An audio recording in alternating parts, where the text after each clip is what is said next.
Welcome to the GoPROcast, where we invite business doers who are changing lives by sharing their stories, their strategies and tactics, and who bravely talk about their failures that actually led to their biggest successes. Now it's time to Go Pro with Jeremy Torres. Through speaking, training, or consulting, my guest today helps leaders and organizations turn customers into Lustomers by increasing profits, referrals, and other key metrics. He combines his passion for language and 20 years of service with HP, McKinsey & Company, and Microsoft, now the owner of 3C Comms. Please welcome my guest, Bryan Rutberg. The crowd goes crazy. How are you doing today, sir? Goes crazy. I'm quite well, Jeremy. Thank you for asking me on, and looking forward to a super conversation, sharing some good stuff with our audience. Yeah, I love your topic, your content, because that's kind of where I'm living these days with my business coaching and stuff. That's where so many people need help. And so I can't wait to kind of unpack some of the stuff that you do and learn from it. And I could add another nugget to my toolbox. You know what I mean? For sure. So start off every show the same way. I only ask the same question of every guest, and that is for you to tell us something good. Something good. Well, here in the Pacific Northwest, at least, I'm coming to you from Seattle. Spring has actually sprung. There were daffodils on the front walkway this morning. It's not a trick, is it? No. Early, signs of life, green shoots, new beginnings. There's Something's stuff going on in the world. It's nice in our little micro worlds to be able to say, you know what? At least in my little patch of dirt, things are okay. Yeah. That plus we've had our youngest in town for the last week, heading back to Texas today, but it's always good to have a kid under the roof for a little while. Yeah. Well, I have four of them, 18, 21, 24, and 28, and they're pretty much all still home. So I call those people roommates right now. So I can't wait to miss them. But critically, roommates, but not lessees or renters. No, not yet. My wife and I are actually moving out because they're not moving out, so we are. And I'm going to charge them a door fee to cover the bills on that house. So they're kind of looking, hey guys, find a house yet? Nope. But it's a good problem to have when you got all your kids still home and they're all focused on business and they're entrepreneurs. Some of them are civil servants. So good group of kids there. But anyway, on to you. Let's turn that spotlight around, and this is what this show is for, to kind of get to you guys. Nice enough to come on here. Let us know, basically, I like to start from the start. Basically, what you do, you create Lustomers out of customers, which is basically bridging that gap between making ravenous, loyal fans and from people who just use your service. Right? At the heart of it? You've got it. Yeah, I mean, it's those of us who have undertaken an entrepreneurial journey, no more or less than the corner market that finds someone new walking in because on that particular day they happen to need that can of tomato sauce. Once you've got someone who's bought from you, you've got the very beginning of a trust relationship. We all know, as people who sell, what's supposed to come next. You take a customer and hopefully you make them a repeat customer. And then you can work on a regular customer. And then from regular customers to loyal customers, the ones who will actually seek you out, maybe go a little out of their way. Mm-hmm. And then, as you suggest, you get some fans and you get advocates. Fans, people who will say good stuff about you. Advocates who will actually start to... That's it. The trick is advocates, because fine, I have one person that comes back to me if I'm a tomato soup seller, right? And a couple cans of tomato soup a month aren't bad. If I'm a Corvette salesperson, maybe a couple of Corvettes a year are good. But when they become advocates, all bets are off, because it's called, multiplying. Well, and think about it, that's when they're sharing you with others. And that's when you start to get, we can use sharp pencils and figure out customer lifetime value down to individual customer levels or aggregate customer levels or segmented customer levels. But when you go beyond the value of that one customer and their expenditures to you, and you start to recognize when I get a referral, Mm-hmm. I know that I have a higher chance of closing that new potential customer. Yeah. And if I do close them, it's going to probably cost less, be a shorter sales cycle. And there's evidence that referred customers stay with you longer. So what's it worth to try and get a loyal customer to turn into a fan and then an advocate? And then this Lustomer term that you've used a couple of times, it's my way of indicating that referrals and references are great. And when you go the next level, you've got the folks who will, in the technology community where I spend a lot of time, Mm-hmm. they'll be your beta testers and will give you good feedback. They will connect with your executives and give honest feedback. They'll be part of customer advisory councils, or they'll sit in focus groups. Or again, in the business to business world that I came out of, they're the ones who will come on stage with your executives and say nice things on a panel, Right. or tell their success story to an auditorium full of folks. That's that Lustomer. That's the one who says, I want these people to be successful because they will continue to serve me if they are. And I know that they are a critical part in my success, and that symbiotic relationship. Well, and you said a lot there. So I want to try to go back and unpack some of it. Shout out to Mark Noodleberg. That's his favorite word, unpack. I love when he says that. So one thing I heard you say is it what's the value or the cost or the worth of making somebody an advocate or getting them to where they are referring people? What is that referred customer worth? And I'll tell you what the easy way to find out what that number is. I'm a numbers guy, and that is you better know your number. So what is at minimum, what's your cost of acquisition per customer? Mm-hmm. And that's at minimum what you should spend on your customers to make them comfortable, or maybe in some sort of reward service or something to get them to refer people. At minimum, that's just a break even, right? For doing that, for getting For them sure. And then I think once you get them to the point where now they're making introductions, which is the gold standard, that's even a times 10, right? So what's your system? Whether I'm selling tomatoes or Corvettes, do you have a system to allow them to introduce? Because if they're referring, they probably don't know how to do an introduction, or you didn't let them know how much more that means to you. So either way, you got a communication issue to solve. 100%, Jeremy. It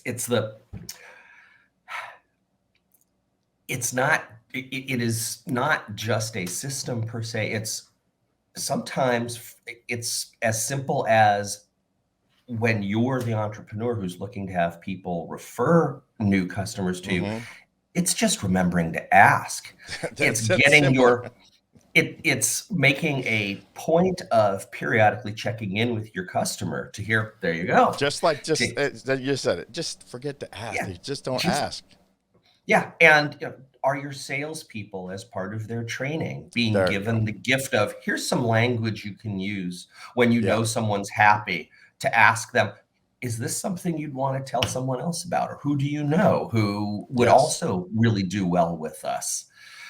And that's the simple first part. And then there is so much more. You mentioned communications. The 3 pillars I go out and talk about when I do my public speaking, the things that I work with my assessment clients on. How are your communications? Are you using the right language to attract customers and get them to want to fall in love with you? Is it audience focused and benefit led communication? But also, what are the creative programs you run? Do you have a loyalty program? Should you? Do you have an advisory board or advisory council, formal or informal? Are you putting in the time to make it work? And then finally, are you generating the right culture that puts the customer first? Because if you selflessly put your customer first, you don't have to actively do too much to get them to turn that corner from, these guys are all right too, I just couldn't run my business without them. Yeah, and I think what it all starts is the front-facing work staff or workforce. And the selflessness part has to come from leadership, because leadership creates the systems, the process, the tactics and that the workforce implements, the mission statement, the value, the compelling statement. And when they don't communicate that to the workforce, and when the person on the front lines doesn't know how their particular daily actions impacts your vision, your values, then that's the leadership's fault. So you said generating culture, and I don't think you can generate culture, because we believe that culture is a result. And so it's about generating accountability and communication upward and downwards, asking the front line, what are the clients saying? And let's innovate, right? Because really marketing and innovation, according to Tony Robbins, is what a business is. I call business people, but to his point, abstraction is marketing and innovation. Well, where does innovation come from? Quality and price. That's it. Those are the two things that'll tell you if you're going to succeed or not. Are they buying you, and do they keep you, and do they brag about you? That only comes upward from the workforce to leadership, and they're not selfish. They are selfish. Most of the leaders in corporate USA and small business, they have egos. They think that they created it and that's it. It's in stone. And that's probably the day the business starts dying. So I was gonna, until you added that little bit of that's when the business starts dying, I was gonna look to push back, but let me violently agree with you. The owners who believe that shareholders own the business, or leaders who believe that shareholders own the business, or leaders who believe that they own the business, are missing something critical. Mm-hmm. In the best of the organizations I've worked with, and nonprofits often get this before the for-profit organizations I work with do, but the smart for-profits get it. The real owner of the business is the mission. Because we all get, not to go too English major or philosophical on you, but we all get pretty excited about writing this highfalutin values and mission statement. Oh. If we really think about the spirit that brings that out, that sort of generosity and next levelness that we can put into a mission statement, we exist to help our clients do this, that, and the other thing, and bring more of this, that, or the other into the world. Well, that's pretty lofty. But when you step back and you work with your team and you say, we're in business to help our customers succeed, nothing else matters as much. Yes, you need to turn a profit. Yes, you want to have the that's automatic when you're doing the first part. Yes, you want to. Exactly. if you put the customer first, and that doesn't mean treating every customer equally, and it also doesn't mean saying yes to everybody who wishes to do business with you. No. Right? The corner store can't really control who buys a can of soup. And for those of us who run more service-oriented businesses, more business-to-business environments, we get the right to say no to people who don't fit our vibe, or who will be takers rather than co-makers. Mm-hmm. Well, I think a corner store has some influence in that. Are you building relationships with your customers? When you walk in and it's everyone knows it's Norm coming in. That's why he keeps, what I'm saying? So there's ways, no matter what business you're in, unless it's 100% automated web stuff, or, people who buy those astrology things, they just send away and they get it. That's just a message, branding message, and your headline interrupters and all that stuff. We're talking about people-based business, especially with sales teams.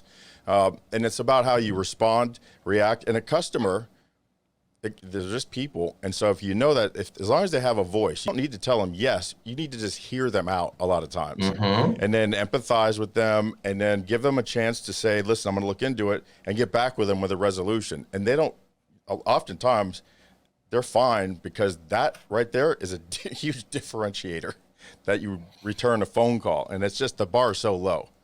And our guests, our guests and listeners, if they were consuming this in near real time, we're recording this at the end of March of 22. The most recent blog post that I've got up on the 3C Communications website, and I know you've flashed the link down there, www.3ccoms.com. The most recent blog post that I've put up is about empathy and compassion, and how a good organization uses both with its customers. It came out of work I'm doing with a cybersecurity technology company that has just marvelous people on their front lines for customer support. They're great IT minds, they're great cybersecurity minds, but they're not English majors or philosophers. And the work we've been doing has been helping them bring empathy and empathy and compassion into their communications. Back to your point of, we're all just people here, right? We're these, bags of meat, hanging around on the planet, trying to get good things done. If you listen to people, hear them out, tell them empathetically, I get what you're going through, and then tell them compassionately, and I'm here with you to address that, to solve that problem until it's solved. You have to work on that problem until it's solved. Now you've got back to that culture that says, we're here to help, we're here to serve, we're here to help people run their businesses or lives in a satisfactory way. Right, and it's giving the frontline person the authority to do so, and that's really where the culture lies. It's that comfort that I can make a decision, and I'm not going to lose my job or get chastised over it, and it might be rewarded, and if not, it's a learning moment, and we move on. So I want to go back. I know I don't have a lot of time left, but I want to cover two things for you. I want to talk about the book that you have, but I also want to really just go back first and find out what was the catalyst that brought you from corporate, 20 years of corporate, into entrepreneurship, because that is where I think for you, and I'm guessing, I know for me, it's where I felt just the more in touch with the rewards, the faster and more, I'm more responsible for touching lives, where, little fish, big pond, even a big fish, big pond, you're still just a cog at that point. Yes, and I was well suited for corporate life, no pun intended. I came out of business school. I went to business school very much with the intention of joining larger organizations than the ones that I had been in when I was between undergrad and grad school, and landed at Hewlett-Packard and had a reasonable progression through a decade at HP. And then, as you said at the top of the show, I joined McKinsey and Company for about 4 years and managed relationships, and then came into Microsoft. Part of the answer to your question of what was it about 20 years that led you out, part of the answer is just 20 years. You do something for 20 years, and intellectually you need new stimulation. And yes, there was definitely the thought of, I can have more direct impact and see the fruits of my labor more directly. But it was partly the last two jobs that I had in my corporate life very much influenced the direction that I've taken in the almost dozen years since I left. I ran Microsoft's Executive Briefing Center, and the opportunity to connect with Microsoft's most VIP executives from inside of the company, and then the top execs from top customer and partner companies, and help build those relationships and create loving, good customer relationships. There weren't too many places I wanted to go or too many things I wanted to do in the corporate world after that. It turns out I took one more job. I ended up being the speechwriter and executive communications lead for the woman who was running at the time Microsoft's global customer support organization. So you can see the through line. I'm all about building relationships, and I'm all about clear communications. And there comes a time when you want to test your skills against the best and in a very direct way instead of for someone else's wage. Yes, and that's good. And I think my biggest problem with those huge organizations, I was with Comcast for a while, is no matter how much support you get from your immediate leaders or how much influence you can generate, it's just that the river, when the waves, the ripples you make are just, they're never going to reach the edges of the pond on that big of a sea. So I don't enjoy working, even as a consultant, advocate, or advisor for those very large corporations. I just think there's just too much pushback. At some point in the line that affects your productivity or your ability to really make a difference. So I like working with medium to small companies. I love working with startups, especially young people. Being in the position I am, my philanthropy, a lot of that lies in young people, no money, a lot of moxie, I tell them you got to go through the mill to make a mill, but I'm going to give you a break and I'm going to try to get you some coaching so you're off on the right foot, so you don't have to fail so many times. But Right. that's where I love to be. Yeah, no, I tend to run the gamut. Our firm tends to run the gamut customer-wise. We continue to do work for Fortune 50 sized companies. Certainly some of my speaking goes into those organizations to try and motivate and bring some lessons to them from other industries and organizations. The entrepreneurial work, helping someone who's just learning to tell their company story, tell it better and more effectively, whether they're going out and looking for venture capital investment or they're trying to get those first customers in the door. They've got a great idea, but it's how do I explain it and how do I make people want it? Yeah. That's just fantastic work. And my sweet spot, like you, is in that middle range. It's the medium-sized company that's been growing well and has lots of plans to attract new customers, and suddenly looks at their existing customer base and realizes they're sitting on a pot of gold. Oh, yes. And it's like plateau. now it's time to professionalize and formalize companies that are in that transition from, we have a bunch of hunters in our sales force, to, wow, we need some farmers now. Oh, yeah. Or who aren't coordinated among marketing, sales, and customer And it's really easy to find and get those on and included and involved. There's certain tools for that, but they don't have they're too close to it. Sometimes they just need a voice, And when you help them crack something open, they're appreciative. It has a definite measurable impact on the business. And that's what turns me on, because what's my company's mission, right? If I can help turn customers into Lustomers, if I can bring more love into the world, one customer relationship at a time, then I'm living my fullest life and living out my company's mission. And as you suggest, the book, there's lots and lots of ways to work on turning your customers into Lustomers. Here's 10 that have worked for me and for my clients. When we, as humans, love and profit are just phenomenally powerful forces in the world. Yes. We're all looking for more of both. Yes, always. And when you follow a couple of pathways around communications, creative programs, and your cultural efforts, suddenly you've got something. And the tips run everything from, think about how you're listening to your customers and get better at it, to write a thank you note. Just little human touches that you can apply pretty much immediately. The book's a 15-minute read at most. So I wanted to ask you for ideally, a couple it makes you think for forever. Please give us 3. And also, but when you said writing notes, I think that we forget that our employees, our coworkers, are our customers, and turning those into Lustomers as well by those handwritten notes, for example, internally in the business is something to look at. But give us 3, and why. Give us a little breakdown of maybe 2 or 3 of your list here from your book, Love and Profit. Yeah. So a couple that are current in my life, because they're specific ones I'm working on with current engagements. There's listen with intent and intention, right? Make sure that not only are you asking the right questions, but you're hearing the answers, and you're finding ways to take action based on what you hear. If your internal meetings are including phrases like, have we checked with a couple of key customers on this? Or are we making this change because a customer led us there? Now you've got something, right? Now that you can expect the reaction in the market that you want.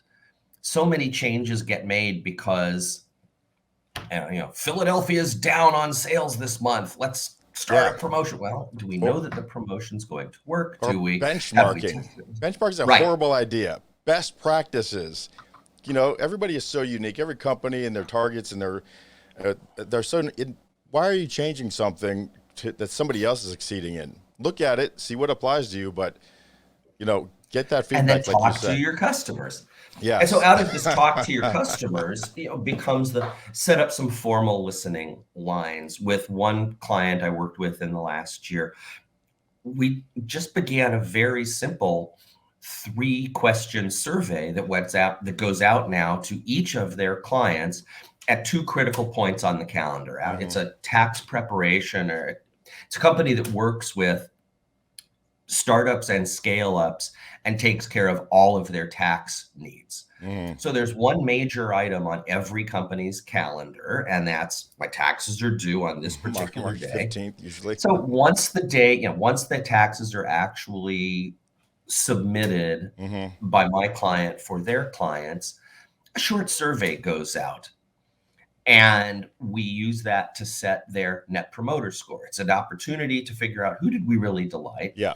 Where did we fall short? Yeah. And then ask the question, have immediate follow-up. Wow, I see that you only scored us a 6. Did we do something wrong just recently that's fresh in your mind? And can we fix it? Or is there some ongoing thing that's getting under your skin? And we need to know about that too. And then 6 months later, we drop a second one. And in both of these cases, it's an opportunity to touch base. It's an opportunity to check if something seems to be going out of true so we can reel it back in. And it's an opportunity to get the voice of the customer into your business. And some of those customers have become trusted advisors for the C-suite with my client. Have you got a good response on that, by the way? Decent? It is. We're not getting 50% of the clients coming back with answers. And I think 20% would be successful. Right. We checked in with a few of the clients and said, we're sending you this. Is there a reason? It's a new behavior for us. Is there a reason you're not responding? And essentially what we heard is, we're pretty busy. There's lots going on. We get 100 of these things. And trust me, if something were wrong, we'd have filled it out. So it gives us a little bit of a proxy there. And what does it do? It gives us an opportunity to have our executives check in with the clients, even if they haven't responded. That's right. That's true. It's a win-win. And the last one, I really am a huge believer in the power of the written word. And I mean literally written. Back in the day, I had a bar mitzvah when I was a kid, and the folks sort of stood over me and said, you don't get to use any of the stuff you got as a present until you've written that thank you. Wow. Okay. And while I'm not quite that strict with my clients, I know the power of receiving a handwritten note. And I see it in customers all the time. I see it in getting clients to put something in writing. Yes. And how that engages the brain in a unique way. And I see how it manages to build loyalty. And you're exactly right. It is the same with some of the most important customers that any of us business owners have are the people who have said, yes, I will work with and for you. Yes. And as we make them partners in the creation of our business and our dreams, there's statistics out there. Practice what you preach. I'm going to space on the name of the author, but definitive proof that satisfied employees equals satisfied customers and higher profit. They went and looked at I believe that a whole bunch of professional services organizations and figured out that if employees could answer yes to 4 critical questions out of some 72 they were asking, those 4 questions were an indicator of as much as an extra a ton of extra both revenue and profit and customer satisfaction. Funny how those numbers treating your employees right. Funny how those numbers work out to the Pareto's principle, isn't it? Bingo. A little under, exactly. but for the most part, to tell you how powerful what you're saying I know is true is that I'm going to tell you a name from, 2002 probably. Maybe somewhere 2001. Her name was Ellen Filipiak, and I met her maybe once in my whole life, but she was a very big person in the Comcast local market and probably regional at the time. And I got a note after a hurricane, because hurricanes are tough down here in South Florida, and you work a lot of hours, and if your salary, when you're management, you get paid $0 more for working all those time. And I got a handwritten note from Ellen Filipiak, and I never forgot that note or that name. And I've gotten letters throughout the year from others, and I remember them too. But the first one that impacted me, and that's when I went out and bought those things right from Walgreens and kept them on my desk, and I started doing it because it moved me.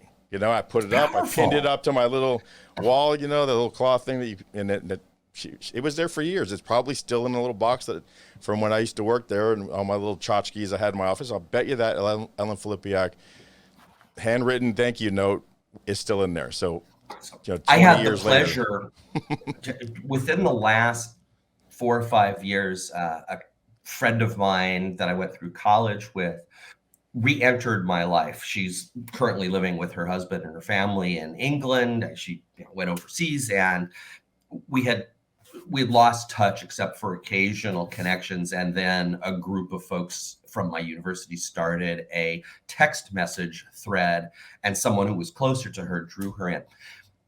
This is a woman who, when I was 20 years old or so in school, had written a long note thanking me for something and trying to boost my spirits in a moment when she knew I might be a little bit low.